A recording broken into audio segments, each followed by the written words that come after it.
the Reformation. You will memorize today. 1517, what happened then? Wittenberg. Maybe we can think of a clever rhyme. In 1915 and 17?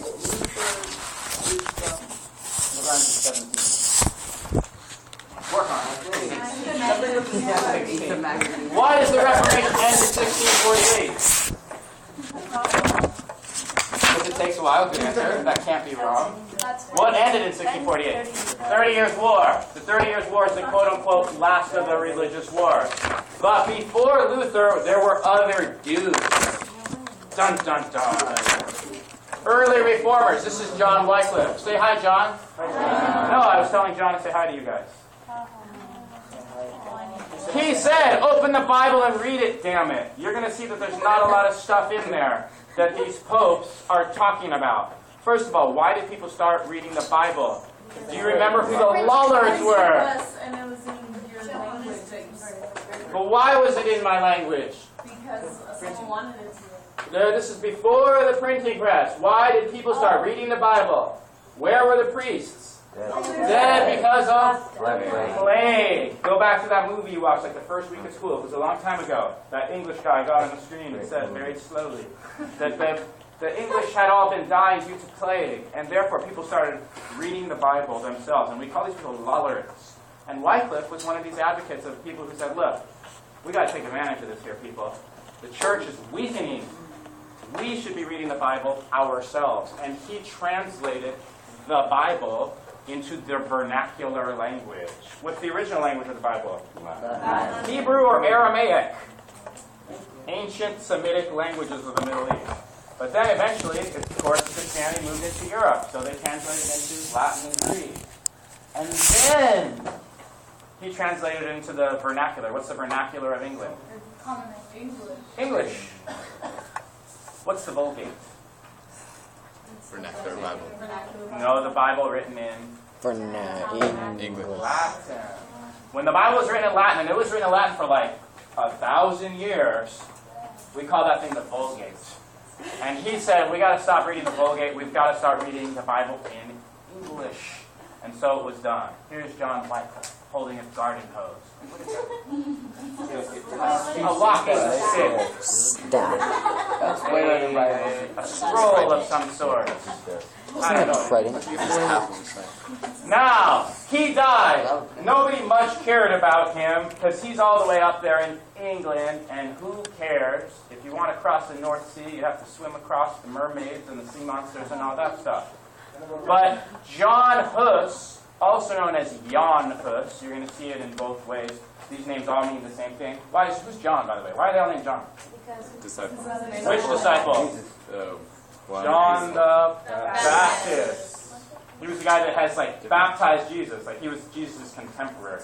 Heck, he baptized Jesus. He's more Christian than Jesus in a lot of ways. He's like, hey, you're special. Get in the water. This guy lives in Bohemia. Now, we got to talk about what Bohemia is. Is Bohemia a country you added to your map? No. So what the heck is Bohemia? Bohemia at this time was right here, the eastern part of this weird purple thing. What's this weird purple thing? No, Holy Roman Empire. This guy is living in the Holy Roman Empire. Today, what would be right here? This chunk taken out of Germany. This is why you memorize the map. Rhymes with schmeck, schmer, schmrubbling. Czech Republic. Good one. Doesn't check. I don't know. Bohemia would have been a part of the Holy Roman Empire. This guy is basically Czech. He don't speak German. But the emperor speaks German, right?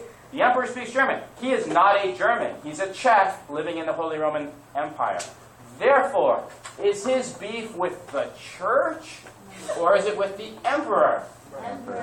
Do you want Mexico to invade the United States and install a Mexican president here? No. This guy is Czech. He would love to see independence for Czechs, Bohemians.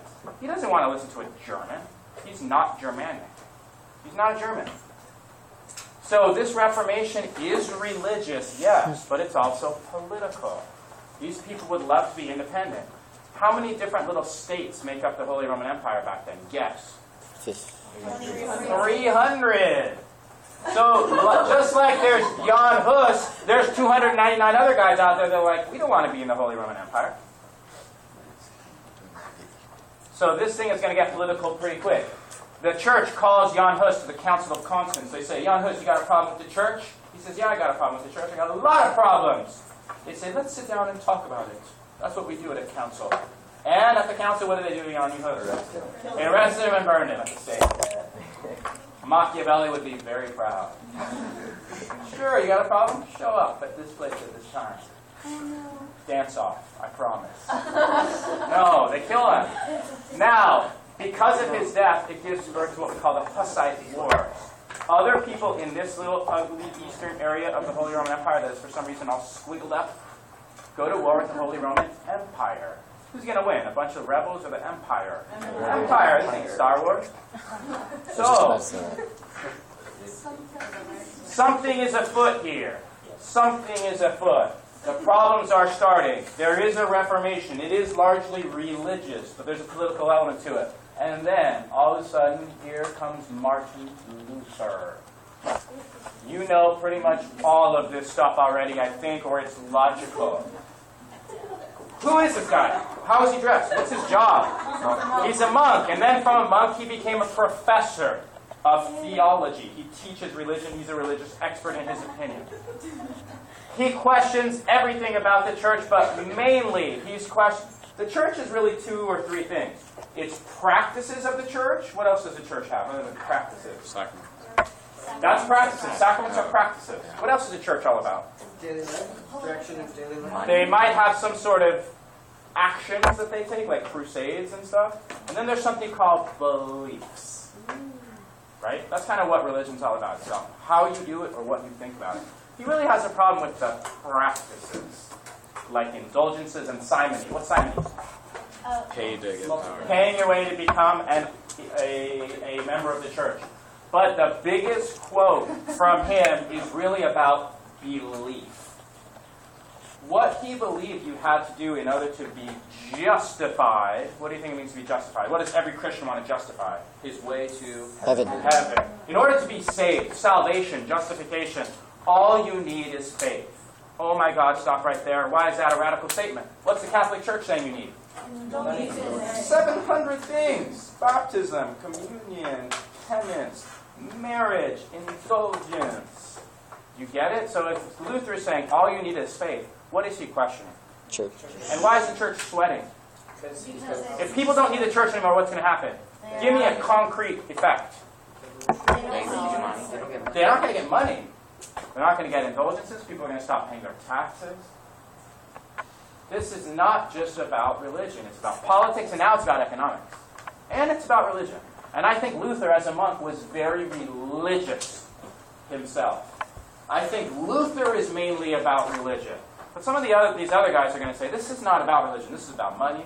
It's about who has the power. It's about a lot of other things. And so Luther says, look, if you want to have faith, you got to read the Bible, people. And don't forget, after 1455, suddenly that's a lot more possible thanks to which other German? Gutenberg, who now is running off these Bibles in German, not in Latin. And who can read German? Everyone else. Germans. So this is happening in the Holy Roman Empire. That's where we are at this point. This is not happening in France. The French people don't care about this so far. They can't read German. They don't care about this thing yet. How does he define God? The Catholics claim to be able to speak for God, literally. Who claims that power? Pope. The Pope. So the Pope knows what God's thinking at any given moment, according to the Pope. But Martin Luther said nobody can know what God wants, and God is generally angry at you. Why? What did you do wrong? Yes, who sinned? Adam. Let's blame Eve. Come on, let's pass it around where it's supposed to be here. Now, if I don't need the church, the individual is suddenly more important. In other words, I'm my own what? Boss? I don't like that metaphor. Person? I've always been my own person. I'm my own religious leader. We call that a priest. Okay. In fact, in a lot of these Protestant religions, we're going to call you a saint. As soon as you join the church, we call you a saint. You're your own saint. You're your own religious guy. Now, this is my favorite word so far, individual. What does that have to do with the Renaissance? What do you mean humanism? Who's an individual? Human. Everyone is. Everyone becomes important. Everyone becomes the universal man. Suddenly, they start writing about artists as being individuals. And this is also about individualism. And capitalism is about individualism. And democracy is about individualism. This is European history, this one word right here. The next 9 months is me teaching you about a continent in which the individual is valued. The individual really isn't valued in a lot of other societies. Go to Asian culture. They don't value your individualism. You can't come home with purple hair saying, I want to become a lesbian. It just doesn't work that way. Oh my God. But in Europe, yay!